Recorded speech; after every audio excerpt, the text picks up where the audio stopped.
Hey friends, Rob here. Today we're going to be talking about using Obsbot Tail Air as well as YoloBox Ultra over wireless NDI. Have you been wondering if you could use, well, the Obsbot Tail Air and YoloBox Ultra to do a wedding live stream using wireless NDI, thereby getting rid of a lot of gear? Have you wondered what the frame rates and things like that would be? Well, as of April 24th, 2024, I've got that answer for you. Before we jump into it, let me just remind you that your help with my channel is important. Please subscribe, ask a comment. I answer all subscriber comments. And if you really like what you're seeing, don't forget to hit those little Amazon links down below, as well as send me a super thanks, give me a cup of coffee or a case of beer. I'd appreciate it. Okay, hard fact, truth up front.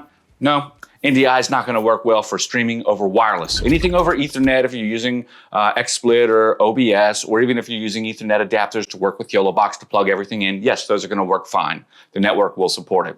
Let's talk about wireless NDI in the first place.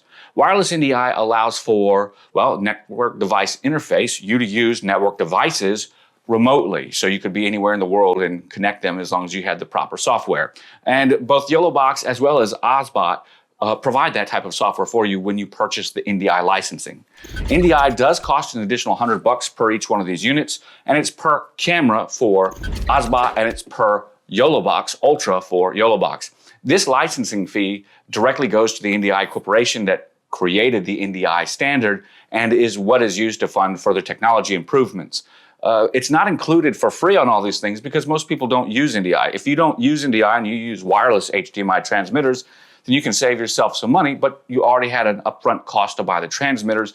In any event, that cost doesn't need to be passed on to every customer. So, in my counter to the argument of how come NDI isn't included, it's because if it was included, all of these products would be at least $100 more expensive. This means that if you're going to, as of April 24th, 2024, if you're going to purchase an NDI license with these products, you're probably using YoloBox and you're probably using Obsbot in a studio setting where you're not going to be mobile. Wireless NDI is very, very helpful. Anything wireless is very, very helpful for when you're in an on-location setting. Like the other week when I was making this video for you guys, and I've got another one coming up in just a couple days, so stay tuned. When I was making that video, I had to hang Obsbot from the rafters of the venue. Well, running a couple hundred feet of Ethernet cable, it just doesn't make any sense. I mean, honestly, does it? So how did I do it, right? How would I do it now? Well, next week, this weekend actually, here's what we've got. Check how we've got an Obsbot Tail Air on an L bracket. This one actually has a small head that allows me to rotate and move it. I then have a wireless HDMI transmitter. This is the Vaxis Axis Atom 500. This is the transmitter. There's a receiver over here. We'll talk about that in a second. I also currently have this on a handle, right? You can see a little foot. That way I can put it down. But more importantly, I can take this foot off and actually put a C-clamp on there or put some other type of fastener on there and then attach it to the ceiling. Bingo. Once I run my cable from here, which is micro or mini HDMI to HDMI, I hate that conversion. I hope in a version 2 they give us a full-size HDMI port because the micro HDMIs, these small ones, are just prone to breaking. So something to be careful about. But then I can hang this from the rafters, okay? This wireless transmitter will transmit wireless HDMI and audio to YoloBox. I'm gonna be doing a band. We're gonna be over 115 decibels.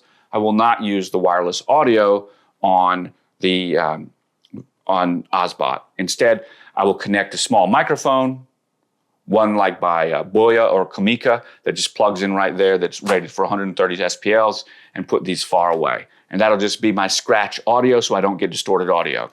For the live stream, how am I gonna get the live stream out, right? It's gotta be good because it doesn't matter how much post-production you can do to create something amazing for your viewers or your clients.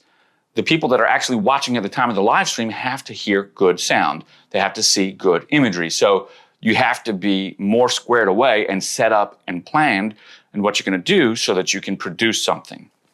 And here's the hub. This is where everything comes together. As much as the heroes of my current live stream setup really are Obsbot Tail Airs, they're the heroes because I can put them wherever I want, right? But really, they're the soldiers and YoloBox is the commander. The soldiers get to be the heroes, right? Because they go and they fight the war and win it. but the commander plans the war, right? So the commander, that's YoloBox, right? And in this case, I'm using YoloBox Pro. There's an Ultra over there. It doesn't matter which one you're using. I'm using this YoloBox Pro because I have a cage for YoloBox Pro by YC Onion. That's this thing, and I don't have one for YoloBox Ultra. I need to get one. When I use this as a director's monitor, I have to have the cage because I've got to hold all my wires down, which is what these things do. They hold your wires so that they don't come out, as well as give me a different attachment points.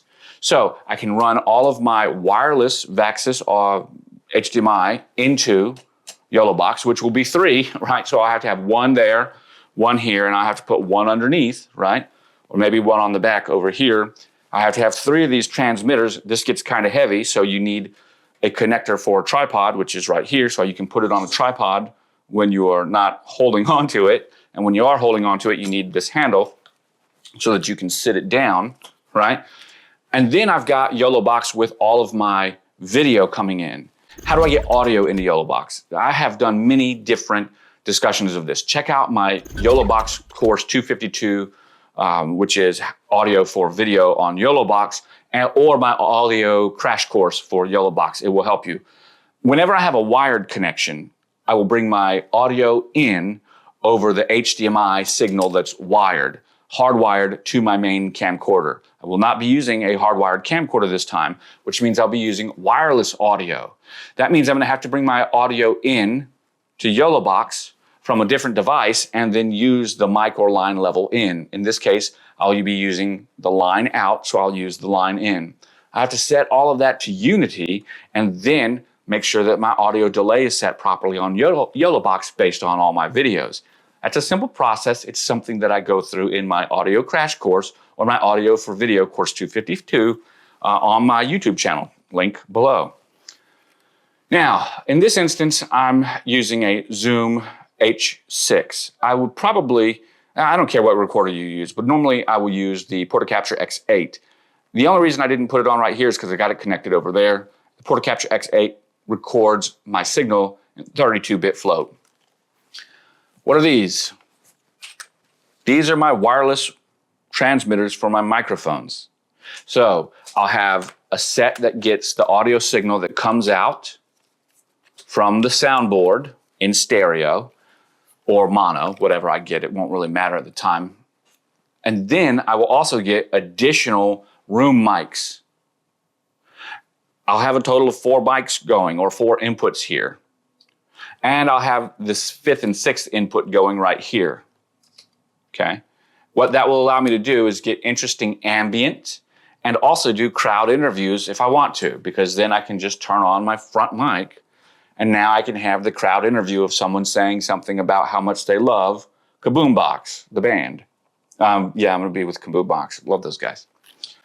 So this will then have to go in from, like I said, the line to the line out to line in. Everything has to be set to Unity. If you don't set to Unity, you're gonna have problems.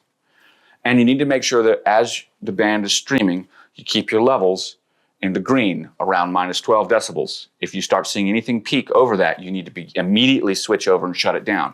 That's one of the reasons I like the H6, because I have these nice onboard pads and they're all physical controls as opposed to a menu system and navigation through a screen on the Tascam Portacapture X8.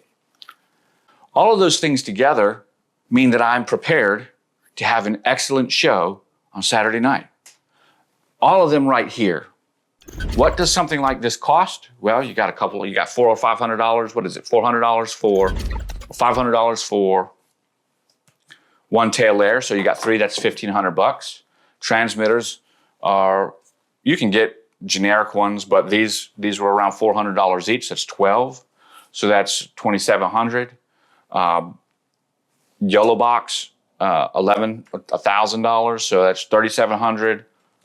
Recording devices and microphones, add another $1,000, 47. So you're at $5,000 to go do something like this with this type of a setup. And like I said, I charge usually between $1,000 to $1,500 just to go do something like this. So just the way that it works. That's in my area.